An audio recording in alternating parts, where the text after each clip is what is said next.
Hello everyone. कल 12 मार्च था और इसी दिन हम दांडी मार्च की शुरुआत किए थे 1930 में। तो इस उपलक्ष्य में अभी 75 साल पूरे हो रहे हैं, तो बहुत सारे प्रोग्राम्स हो रहे हैं आज़ादी का अमृत महोत्सव नाम से। तो हम हिस्ट्री पहले देख लेते हैं। By 1930 the Congress party had declared, Purna Swaraj का घोषणा हो गया था, मतलब अब हमें डोमिनियन नहीं कंप्लीट इंडिपेंडेंस चाहिए, ये बोला गया था। और 26 जनवरी को हम पूर्ण स्वराज डे मना रहे थे और बोल दिया गया था सिविल डिसोबीडियंस मूवमेंट कुछ चलाया जाएगा और गांधी जी इससे कुछ रिलेशन में रहेंगे, हम लोग देखते हैं आगे। तो ये बेसिकली आपका 1929 का जो लाहौर में सेशन हुआ था उसमें ये बात हो चुका था। अब क्या होता है, Indians had been making salt from sea water free of cost until the passing of 1882 salt act. 1882 में 1882 में सॉल्ट एक्ट पास किया गया, जिससे आप अब सी वाटर से फ्री में सॉल्ट नहीं बना सकते, नमक नहीं बना सकते, और ब्रिटिश मोनोपोली अपना इस्टेब्लिश करना चाह रहे थे सॉल्ट टैक्स के नाम पे। तो ये गांधी जी को प्लस बहुत सारे इंडियंस को बहुत प्रॉब्लम हुआ इससे। तो गांधी जी इन्फॉर्म कर दिए, उस समय का वाइसरॉय इरविन था, उससे कि हम लोग देखिए भाई ये करने वाले हैं आपका सिविल डिसोबीडियंस मूवमेंट और 2 मार्च से कुछ स्टार्ट करेंगे। He would led a group of people from his ashram at Sabarmati on 12 March 1930 and walk through the villages of Gujarat. ये उन्होंने पहले से उन्हें अल्टीमेटम दे दिया। वाइसरॉय इरविन सोचा कि अरे सॉल्ट से क्या ही कर लेगा, आखिर सॉल्ट से ये मेरा क्या उखाड़ लेगा।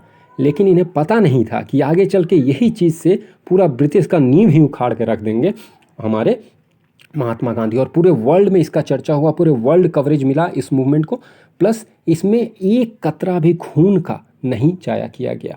गांधी जी निराश होकर लास्ट में बोलते हैं, मैंने घुटने टेक कर रोटी मांगी और बदले में मुझे पत्थर मिला। ये बोलकर फिर गांधी जी अपना मूवमेंट को स्टार्ट करते हैं और दांडी मार्च का इस साल 91 ईयर्स हो रहा। धरसाना में नमक कारखाने पर सरोजनी नायडू के नेतृत्व वाले दल ने मार्च किया धरसाना में, और इसका नेतृत्व जब गांधी जी आ रहे थे तो उन्हें जेल कर दिया गया था और यरवादा जेल में बंदी बना लिया गया। देखिए ये भी हैं, दांडी मार्च के तर्ज पर तमिलनाडु में सी राजगोपालाचारी तिरुचिरापल्ली से वेदारमन तक मार्च किए थे। ये भी क्वेश्चन पूछा जाता है, ठीक है। दांडी मार्च यहाँ से यहाँ चला था, किसने किया था। पश्चिमोत्तर प्रांत में खान अब्दुल गफार खान, जिनको सीमांत गांधी के नाम से भी जानते हैं, इन्होंने खुदाई खिदमतगार और रेड शर्ट के नाम से चलाया, ठीक है। तो ये भी याद कीजिएगा, और इन्हें मुस्लिमों का बहुत अच्छा सपोर्ट मिला। ये है रानी गैदनलियो, मोदी जी बराबर इनका नाम लेते रहते हैं। रानी गैदनलियो इंपॉर्टेंट फिगर हैं। 13 साल की आयु में ही इन्होंने ब्रिटिश के खिलाफ झंडा गाड़ दिया था, बोला था कि तुम्हारे खिलाफ हम लड़ेंगे, और ये लड़ी थी मणिपुर से।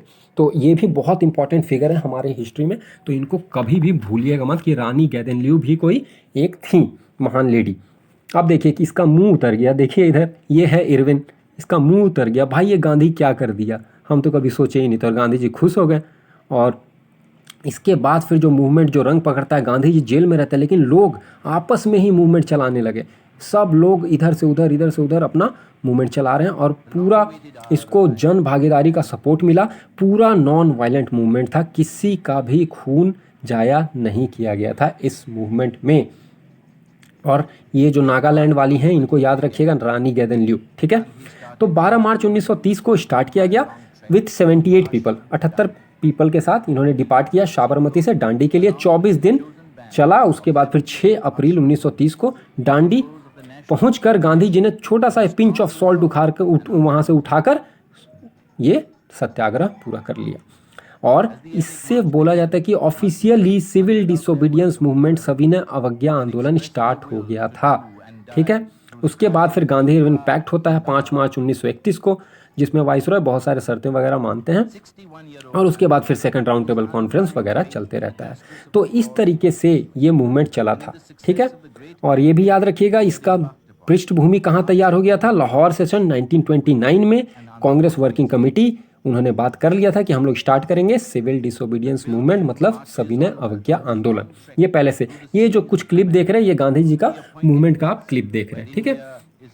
तो ये जो मूवमेंट है, ये मूवमेंट का अभी हम लोग 75वां साल मना रहे हैं इंडिया से इंडिपेंडेंस का। तो इसमें प्रधानमंत्री हमारे लॉन्च किए हैं आज़ादी का अमृत महोत्सव, कहाँ से, साबरमती आश्रम से, और फ्लैग ऑफ किए 21 day long Dandi March from Sabarmati आश्रम टू दांडी के लिए, ठीक है, याद रखिएगा ये 75 वीक लंबा सेलिब्रेशन चलने वाला है और प्रधानमंत्री एड्रेस किए गैदरिंग का एक ग्राउंड के पास, जहां पर अभय घाट है, उसी ग्राउंड के बगल में एक गैदरिंग को संबोधित किए हैं पीएम मोदी। हम लोग लास्ट में आपको उस विजुअल छोड़े जाएंगे, वो देखिएगा।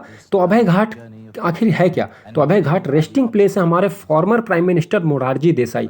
याद कीजिएगा, मोरारजी देसाई का सरकार आया था जब इंदिरा गांधी इमरजेंसी लगाई थी, उसके बाद मोरारजी देसाई 1978 का जो अमेंडमेंट है इनसे संबंधित है, बहुत इंपॉर्टेंट अमेंडमेंट 1976 संशोधन, कॉन्स्टिट्यूशनल अमेंडमेंट उसको बोलते हैं, मिनी कॉन्स्टिट्यूशन। उसके बहुत सारे प्रावधान बदल दिए थे किन्होंने?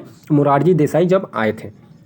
मोरारजी देसाई 1978 आपका 44th कॉन्स्टिट्यूशनल अमेंडमेंट एक्ट, ये भी याद रखिएगा, ठीक है।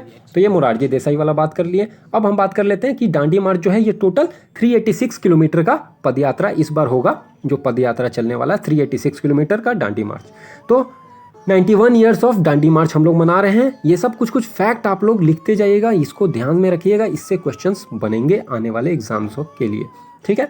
तो मूवमेंट का नाम है आज़ादी का अमृत महोत्सव। कहाँ से? साबरमती आश्रम से। फ्लैग ऑफ किसने किया? पीएम मोदी ने फ्लैग ऑफ किया है, ठीक है। 21 दिन लंबा चलने वाला है दांडी मार्च साबरमती आश्रम से दांडी के लिए, ठीक है। चलिए विजुअल छोड़े जाते हैं पीएम मोदी का। इस पर्व में शाश्वत भारत की परंपरा भी है, स्वाधीनता संग्राम की परछाई भी है और आजाद भारत के गौरवान्वित करने वाली प्रगति भी है। Freedom struggle ideas eight 75, achievements at 75, actions at 75 और resolves at 75। ये पांचों स्तंभ आजादी की लड़ाई के साथ साथ आजाद भारत के सपनों और कर्तव्यों को देश के सामने रखकर आगे बढ़ने की प्रेरणा देंगे। He also flagged off a Padyatra from Sabarmati Ashram to commemorate Mahatma Gandhi's historic Dandi March on the occasion. He said Gandhiji understood that salt was a symbol of India's self-reliance, which is why he made the Dandi March every Indian's movement. उस दौर में नमक भारत की आत्मनिर्भरता का एक प्रतीक था। अंग्रेजों ने भारत के मूल्यों के साथ साथ इस आत्मनिर्भरता पर भी चोट की। भारत के लोगों को इंग्लैंड से आने वाले नमक पर निर्भर हो जाना पड़े। गांधी जी ने देश के उस पुराने दर्द को समझा, जन जन से जुड़ी उस नब्ज को पकड़ा और देखते ही देखते ये आंदोलन हर एक भारतीय का आंदोलन बन गया। और यहाँ पर आपने बहुत कुछ पॉइंट नोट किया होगा इनके स्पीच से। तो अब हम एक क्वेश्चन देखते हैं। Who among the following was the founder of खुदाई खिदमतगार्स? ए खान अब्दुल गफार खान, बी पी कृष्ण पिल्लई, सी के किलप्पन, डी सी राजगोपालाचारी। ये आंसर आप लोग कमेंट सेक्शन में लिखिएगा। और इस क्वेश्चंस आपका दांडी मार्च से सिंपल आते हैं। बेसिकली इससे डेट से संबंधित क्वेश्चन पूछे जाते हैं, प्लस किस पर्सन ने किस जगह पर मूवमेंट को लीड किया, इस तरह के क्वेश्चन आपसे पूछे जाएंगे। चलिए, तो आज के लिए इतना ही इस वीडियो में। साइनिंग ऑफ, थैंक यू और अपना ख्याल रखिएगा।